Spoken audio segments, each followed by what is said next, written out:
लोगोफोर नोंथांमोननो आं दासो एसे ब्लग लाना फैलायबाय आरोना।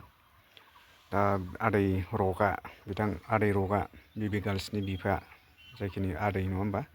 दा बिथाङा गावनि जानाय जाथायखौ खिथाबाय आरो जाय बै गिबिनि फिसाला नङा होमबा खानाय खाखोलायनाय बवा खानाय ओरै खिथुथ' दंबावलायो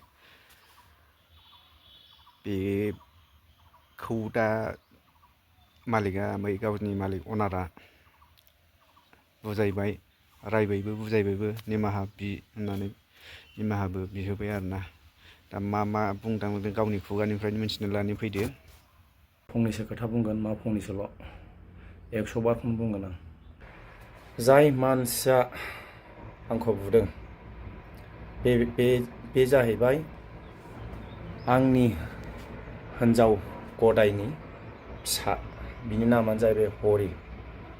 सोरबाफोर बेबायदि गथ' गिदिर गोनांखा जुदि हिन्जाव दंबा बेखौ जेब्लाबो दाला। ओरैबायमोन जे बेहा बिराद गथ' गिदिर दं होननानै, नाथाय उनावसो मिन्थिबाय बेहा गथ' दं होननानै। गथ' बिदा फंबाय 3 बिब' बिनानाव। खाथ्रा बुंनाङा। जेलि फानखुमाबाय, अन्थाइ फानखुमाबाय, डिजेल फानखुमाबाय। बे मालिकआ मिथिनांगौ मा जागोन बेयो। बिफा हिसाबै बुजायनो मोना आरो लोगोफोर।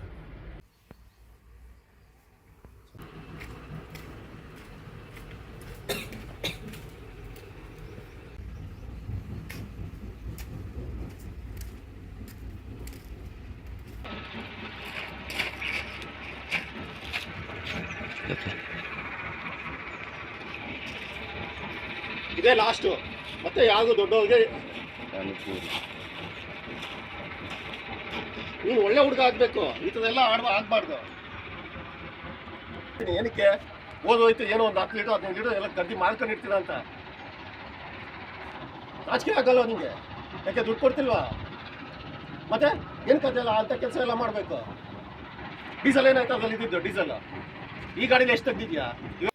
नुबायना माबायदि खानाय गोलाव खालायनाय हाख्ला बायदिखा दानथारोसो नंखायो मानसिखौनो खावब्ला सिब्लानो। दाना मोनबायना साजाया। एबार आरो नेक्स्ट टाइमाव आरो बेबायदि जाबाथ' आरो बेहा कनसिडार गैला, डाइरेक्ट होखारखाबाय मालिकआ। दा रकनि मालिकआ आरोना। बिथांमोनखौ अनना लाबोदोंमोन जाहैदों गाव। अनसेयावबो बेबायदि जायोबा बिफानि जुदि खोथाखौ एसे फंनैबो खोथा मानियाबालाय आरो माथो फिसाला दं ना।